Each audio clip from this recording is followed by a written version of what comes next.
నమస్తే ఆర్బీసీ ఆధ్యాత్మిక ప్రేక్షకులకి స్వాగతం.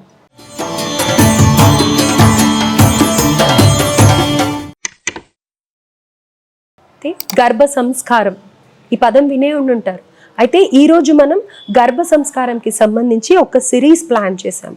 తప్పకుండా ఈ వీడియో చూడటానికి ప్రయత్నించండి. అయితే గర్భ సంస్కారంలో గర్భం దాల్చే ముందు తీసుకోవాల్సిన జాగ్రత్తలు ఏంటి అనేవి తెలుసుకుందాం. ప్రస్తుతం మనతో పాటు శివకామేశ్వరి ఆనందమయ్య అమ్మ ఉన్నారు. వారితో మాట్లాడి పూర్తి వివరాలు తెలుసుకుందాం. అమ్మ, అసలు గర్భ సంస్కారం అంటే ఏంటి?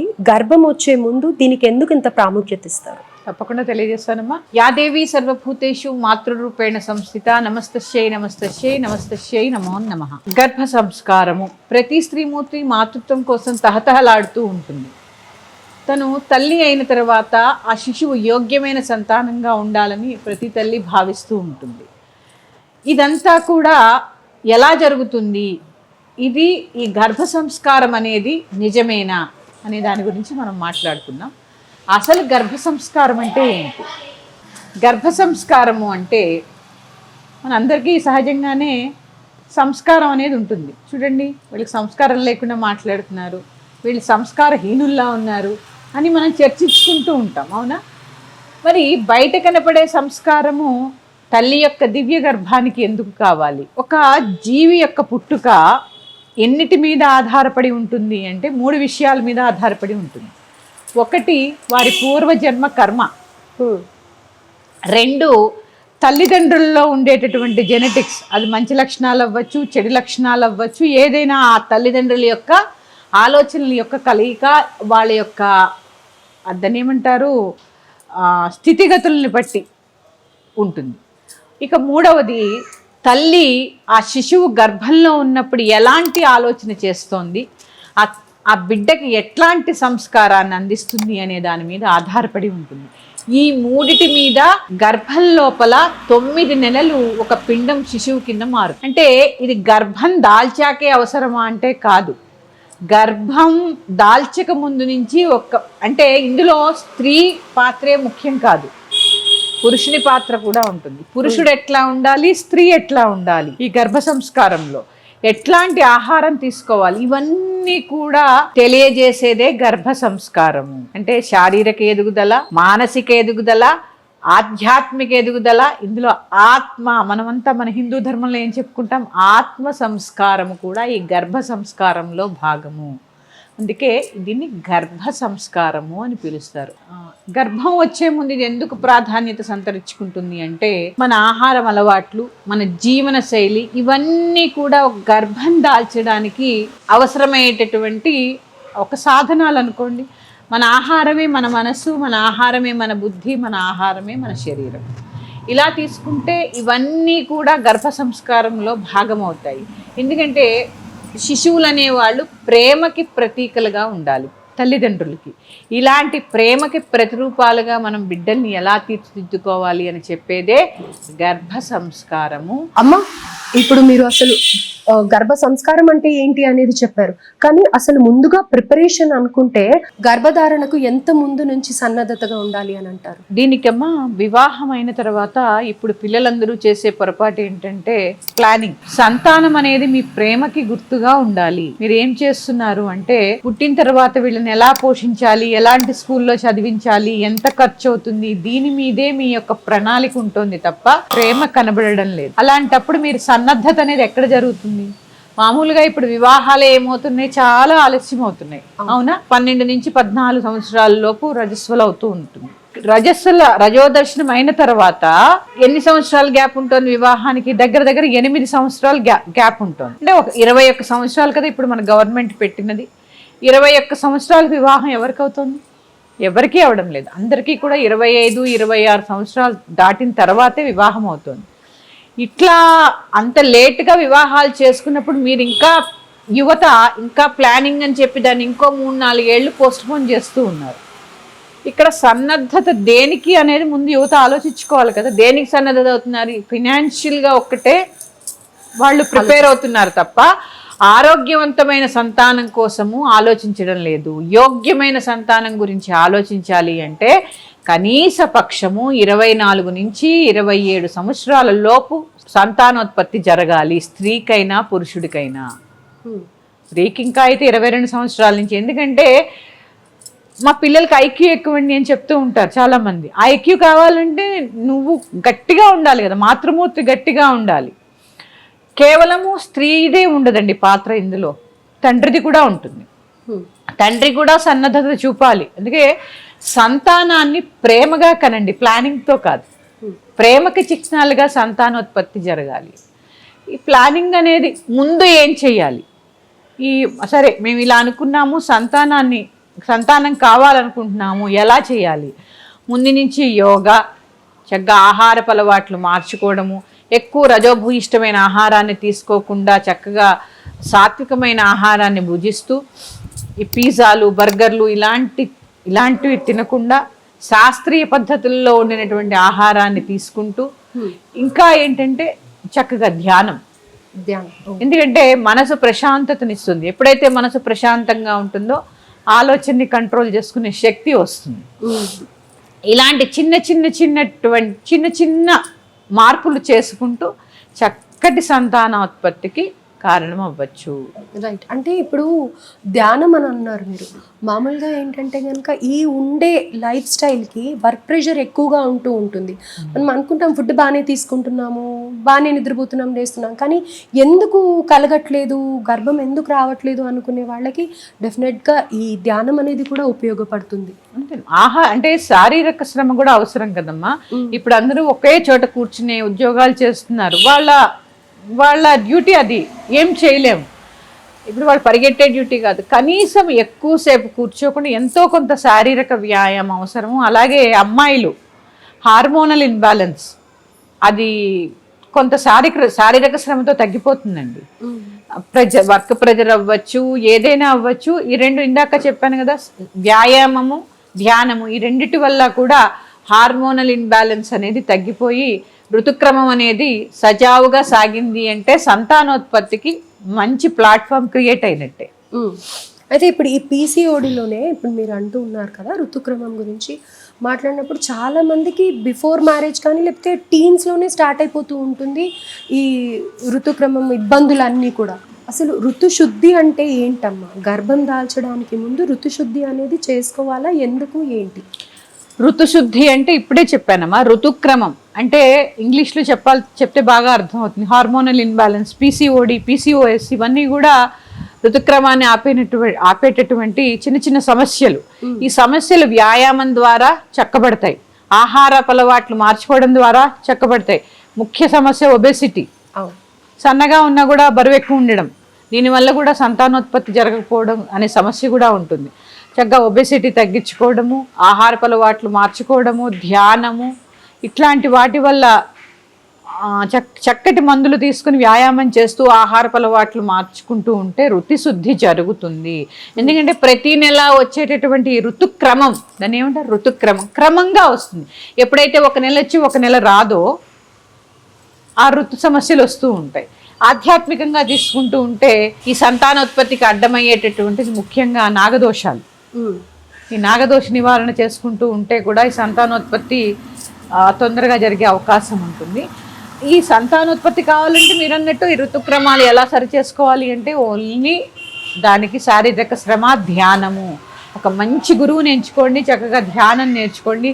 తర్వాత కొన్ని ముద్రలు ఉంటాయమ్మా ఈ ధ్యానంలో కూడా, కొన్ని రకాల ముద్రలు, కొన్ని రకాల ప్రాణాయామాలు, ఇవన్నీ కూడా అది ఈ పీసీఓడి లేకపోతే అసలు లేడీస్ ప్రాబ్లం కి కూడా పనికొచ్చే ముద్రలు ఉన్నాయమ్మా. ఇప్పుడు యోని ముద్ర ఉందనుకోండి, అన్ని రకాల ఆడవాళ్ళ ప్రాబ్లమ్స్ కి అది శుద్ధి చేస్తుంది. ఎందుకంటే అందరూ అనుకుంటారు ఈ ముద్ర అనగానే ఏంటి ఈవిడ ఇలా చెప్పింది అనుకుంటారు. సృష్టి నేచర్కి కనెక్ట్ అయ్యే ముద్ర అది. ఈ నేచర్కి ఎప్పుడైతే మనం కనెక్ట్ అయి ఉంటామో చక్కగా ఋతుక్రమ శుద్ధి జరుగుతుంది. ఇది ఒక గురువు యొక్క పర్యవేక్షణలోనే నేర్చుకోండి. ఎంతసేపు చేయాలి, దీనికి ఎన్ని ప్రాణాయామాలు చేయాలి, మనకి ఈ ముద్ర మనం వేయగలమా, మనకున్న సమస్య ఏంటి, ఇవన్నీ కూడా ఒక గురువు చెప్పగలుగుతాడు మీకు ఏది అవసరం. అంతేగాని ఎవరూ లేకుండా నేను చెప్పాను కదా అని యూట్యూబ్లో చూసి చేయడం కరెక్ట్ కాదు. ఒక గురువుని సంప్రదించి నేర్చుకోండి. వీటి ద్వారా ఋతుక్రమం సజావుగా సాగుతుంది, మీరన్నట్టు ఆ రుతి శుద్ధి కూడా జరుగుతుంది. అమ్మ, మనం ప్రస్తుతం గర్భం దాల్చే ముందు ఎలాంటి నియమాలు పాటించాలి అనేది మాట్లాడుతున్నాం కదా. అవునమ్మా. అయితే ముందుగా ప్రిపేర్డ్గా ఉండాలి అని అంటే కనుక సాత్విక గుణం ఎలా పెంపొందించుకోవాలి అని అంటారు. అది అమ్మాయే కానీ అబ్బాయే కానీ, ఇందాక మీరు మాటల మధ్యలో అన్నారు స్త్రీ పురుషుడు ఇద్దరి జీన్స్ కానీ వాళ్ళ ఆలోచన విధానం కానీ బిడ్డ మీద పడుతుంది అని అన్నారు కదా. సో సాత్వికంగా ఉంటే కొంచెం ఆ ఆలోచనల విధానం కానీ అది బిడ్డకి అన్నీ అందుతూ ఉంటాయి. ఆ మొక్కై వంగంది మానే వంగతుందా అని అనేసి అని అంటూ ఉంటారు కదా. సో ఆ బీజం పడే ముందే తల్లి ప్రిపేర్డ్గా ఉండాలి, సాత్వికంగా ఉండాలి అంటే ఎలాంటి నియమాలు పాటించాలంటారు? సాత్విక గుణము ఎలాగా పెంపొందించుకోవాలి? ముఖ్యంగా ఆహారం అమ్మ, ఆహారం. ఎందుకంటే రజోభూయిష్టమైన ఆహారాన్ని ఎక్కువగా మసాలాలు, బిర్యానీలు, లేకపోతే రకరకాల నిల్వ ఉంచిన ఆహార పదార్థాలు ఇవన్నీ పుచ్చుకోవడం వల్ల, ఎక్కువ కారము, ఎక్కువ ఉప్పు ఇట్లాంటి ఆహారాలు తీసుకోవడం వల్ల ఏమవుతుంది అంటే రజోగుణం ఎక్కువైపోతుంది. తమోగుణ రజోగుణాలు ఎక్కువైపోయి సాత్విక గుణం అనేది మరుగున పడిపోతుంది. ఇప్పుడు అందరికీ గర్భధారణకే కాదు, అందరికీ మరుగున పడిపోతుంది. సాత్వికమైన ఆహారాన్ని ముందు నుంచి తీసుకోవడం వల్ల సాత్వికమైనటువంటి ఆలోచనలు వస్తాయి. ఎందుకంటే మన ఆహారమే మన మనస్సు, ఆహారమే మన బుద్ధి, ఆహారమే మన శరీరం.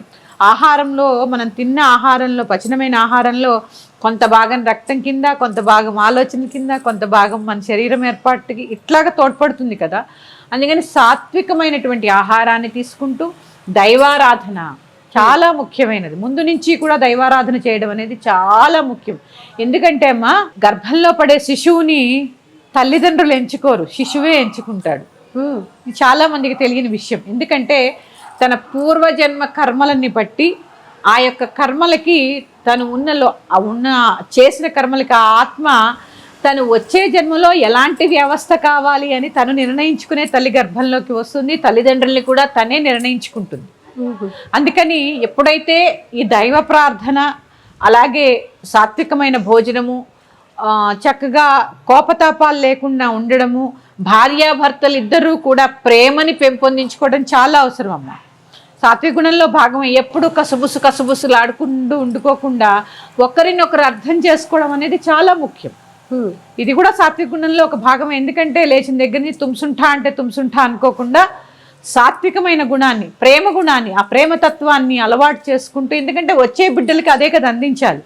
ఇట్లా అందించుకుంటూ ఉంటే, నేను ఇప్పుడు చెప్పాను తల్లిదండ్రుల్ని సెలెక్ట్ చేసుకుంటారని, ఎప్పుడైతే మీరు ఇలాంటి లక్షణాలతో ఉంటాడో ఒక మంచి ఆత్మ మిమ్మల్ని సెలెక్ట్ చేసుకుంటుంది. అంటే పుట్టబోయే బిడ్డ తన కర్మ చాలా బాగుండాలి, వాళ్ళ లైఫ్ చాలా బాగుంటుంది, నా లైఫ్, ఎందుకంటే వాళ్ళ లైఫ్ వాళ్ళు నిర్ణయించుకుంటారు.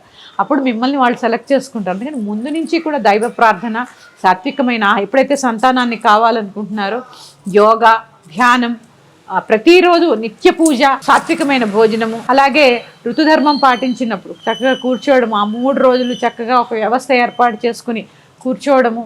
ఎందుకంటే వాత సంబంధమైన వ్యాధులేవి రాకుండా ఇట్లాంటి ఒక వ్యవస్థని మనము కనుక అలవాటు చేసుకుంటే పుట్టబోయే సంతానము ఆరోగ్యంగా యోగ్యమైన సంతానం కలగడానికి అవకాశం ఉంటుంది. మానసికంగా తీసుకునే జాగ్రత్తలు, ఆహారం పరంగా తీసుకునే జాగ్రత్తలు, అలాగే ముఖ్యంగా ఆడవాళ్ళైతే ఋతుక్రమంలో కూడా కొన్ని నియమాలు పాటించినట్టయితే డెఫినెట్గా పుట్టబోయే పిల్లలకి మంచిగా ఉంటుంది. ఎందుకంటే అమ్మా, ఈ గర్భ సంస్కారమే కాదు, ఆత్మ సంస్కారం కూడా పుట్టబోయే బిడ్డకి. ఎందుకంటే ఒక జీవుడు తల్లి గర్భంలో వచ్చేది ఎలా వస్తాడమ్మా? ఆత్మ ద్వారానే కదా. ఎందుకంటే ఎలా పుడతారమ్మా? ఒక వర్షపు చినుకు ఒక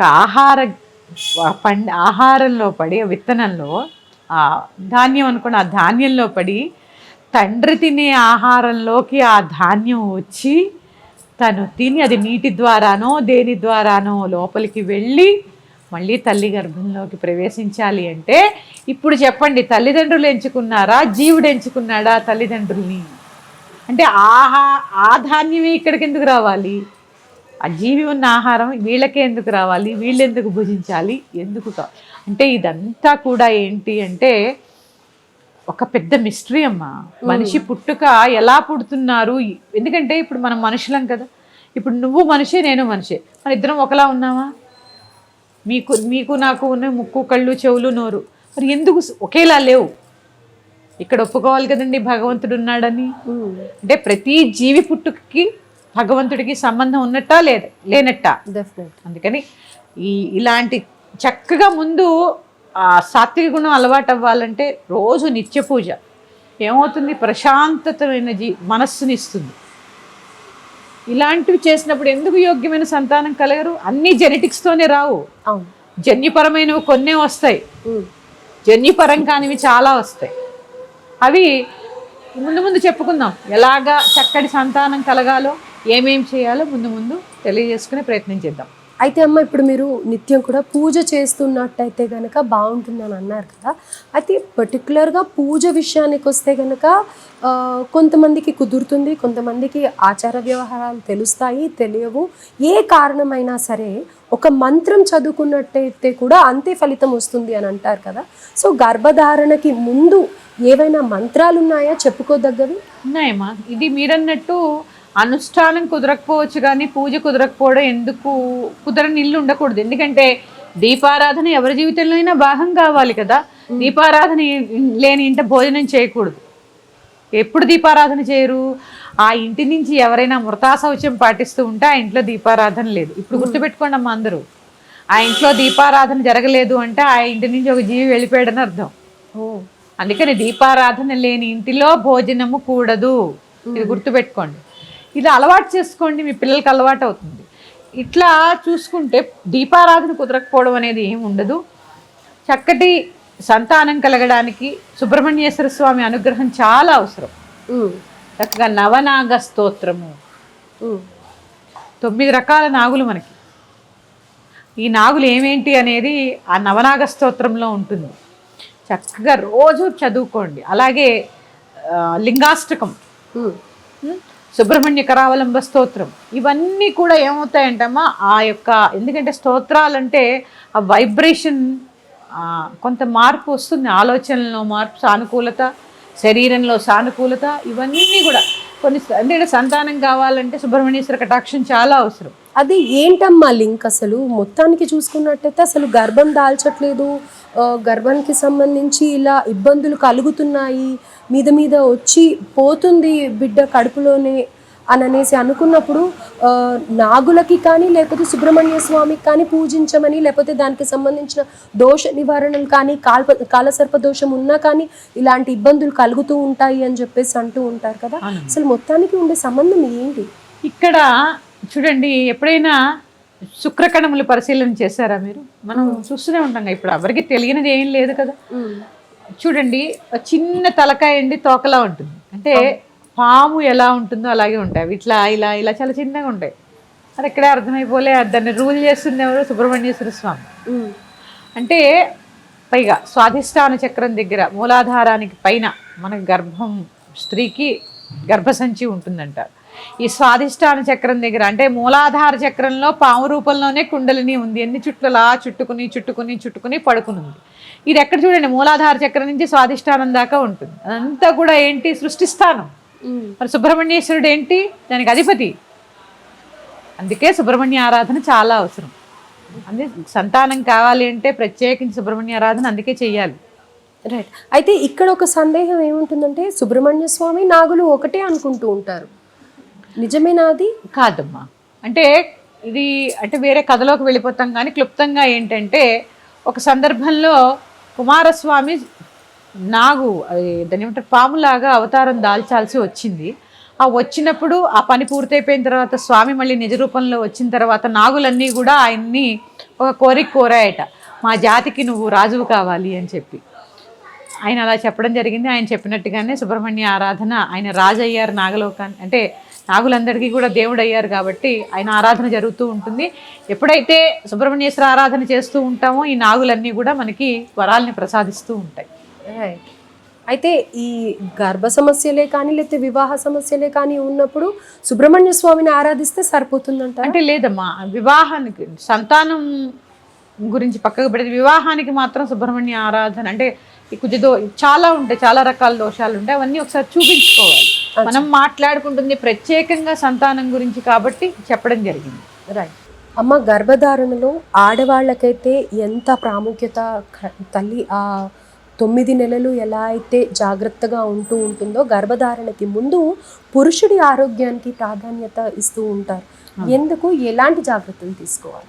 అందరూ అనుకుంటారు సంతానానికి స్త్రీయే ముఖ్యం అనుకుంటారండి. కాదండి, పురుషుడు కూడా. ఎందుకంటే మనకి మగ సంతానం కావాలా ఆడ సంతానం కావాలా అనేది పురుషుడి మీద ఆధారపడి ఉంటుంది, స్త్రీ మీద కాదు. ఇది అందరూ తెలుసుకోవాలి ముందు. ఇక పురుషుడు ఎలా ఉండాలి, ఆయన కూడా ఆహార నియమాలు పాటించాలి. సిగరెట్లు తాగద్దు, మాంసం తినద్దు, తాగద్దు. మధుమాంసాలు తీసుకోవడం ద్వారా శరీరం నిర్వీర్యం అయిపోతూ ఉంటుంది. తన వీర్యాన్ని ఎప్పుడైతే భద్రపరుచుకుంటాడో ఇలాంటి అలవాట్లు లేకుండా చక్కటి యోగ్యమైన సంతానం కలగడానికి, బలమైన సంతానం కలగడానికి కూడా అవకాశం ఉంటుంది. కొంతమంది పిల్లలు చూడండి చాలా పీలగా ఇట్లా ఉంటారు. అంటే ఆ తండ్రికి అలవాట్లు పట్టి ఆ వీర్యం ఎట్లా ఉంటుంది అనేది. అందుకే బ్రహ్మచర్యం గొప్పతనం ఇక్కడే తెలుస్తుందమ్మా. బ్రహ్మచర్యంలో ఏమవుతుంది అంటే రక్తశుద్ధి జరుగుతుంది. స్త్రీకి కూడా ఈ రక్తశుద్ధి జరిగిన తర్వాత, వివాహమైన తర్వాత వీళ్ళకి కలిగే సంతానము చాలా యోగ్యమైన సంతానం ఉంటుంది వెంటనే. ఎందుకంటే బ్రహ్మచర్యంలో. అందుకే మీరు అనవసరంగా ఈ ప్లానింగ్లని ఇవన్నీ కాదమ్మా. ఇక్కడ నేను ఒక తల్లిగా చెప్తున్నాను, నాకు కూడా నా బిడ్డలను కూడా మీరు చెప్తున్నాను. బ్రహ్మచర్యం పాటించిన తర్వాత, మీకు వివాహమైన తర్వాత బ్రహ్మచర్యంలో రక్తం శుద్ధిగా వించబడి ఉంటుంది, వీర్యము బలమైన వీర్యం ఉంటుంది.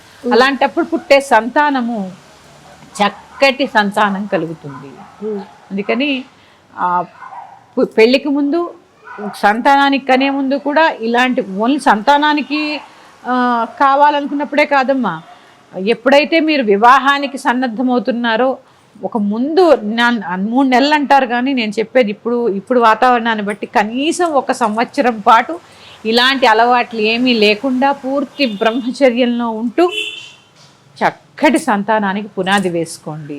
అమ్మ, నవనాగ స్తోత్రం అంటే ఏంటి, అసలు నవనాగులు అంటే ఎవరు, అండ్ దీని విశిష్టత ఏంటి? తప్పకుండా తెలియజేస్తాను. నవనాగ స్తోత్ర పఠనం వల్ల ఏవైతే సర్పదోషాలు ఉంటాయో అవన్నీ కూడా నివారించబడతాయి. కాల సర్పదోషం ఉన్న వాళ్ళు కూడా ఈ నవనాగ స్తోత్రం చదువుకుంటే చాలా మంచిది.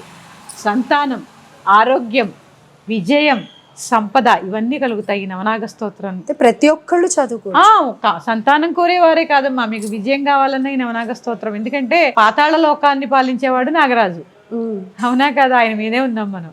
అందుకే పుట్టలో ఉంటాయి పావులకి, ఎక్కడ ఉంటాయి, కిందకు ఉంటాయి, భూమి లోపల ఉంటాయి, పాతాళ లోకంలో ఉంటాయి. పాతాళ లోకానికి రాజు ఎవరు? నాగరాజు. అలాంటి నాగరాజు మనల్ని పాలిస్తాడు, అంటే ఆయన మీద ఉన్నాం మనం భూమి మీద.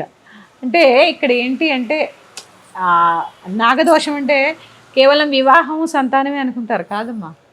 అప్పుల బాధలు, అప్పులకు కూడా నాగులు, సంపద, ఆరోగ్యం ఇవన్నీ కూడా, నరములకు సంబంధించిన వ్యాధులన్నీ పోతాయి ఈ నవనాగ స్తోత్రం చదువుకోవడం వల్ల. అసలు ఈ నవనాగులు అంటే ఎవరు అంటే, ఎన్ని రకాల నాగులు ఉన్నాయో ఆ నాగులకి రాజులు, వాటి పేర్లు. అంటే ఆ నాగుల యొక్క రకాలు, వాళ్ళ పేర్లు తెలుసుకునే ప్రయత్నం చేద్దాం. 9 మందులు కూడా రాజులు. అంటే రాజులు అంటే అంతేనమ్మా, నాగలోకానికి రాజులు ఈ 9 మంది. ఇప్పుడు మనుషులు ఎన్ని రకాలు ఉంటారు? ఇక్కడ ఇంకో పాయింట్ ఉంది. జీవితంలో స్థిరత్వం, స్టెబిలిటీ రావాలంటే నాగుల యొక్క కృప కావాలి. ఆ నాగులు ఎవరో తెలుసుకుందాము.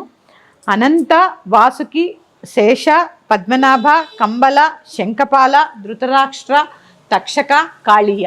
కాళీయ అంటే అందరికీ తెలుసు. కాళీయుని పడగా పైన అని ముద్దుగారు యశోద పాటలో కృష్ణుడు నృత్యం చేసింది మనం చూస్తూ ఉంటాం. ఆ కాళీయం అంటే ఇవి ఇన్ని రకాల జాతులు కలిగినటువంటి పాములు, నాగులు.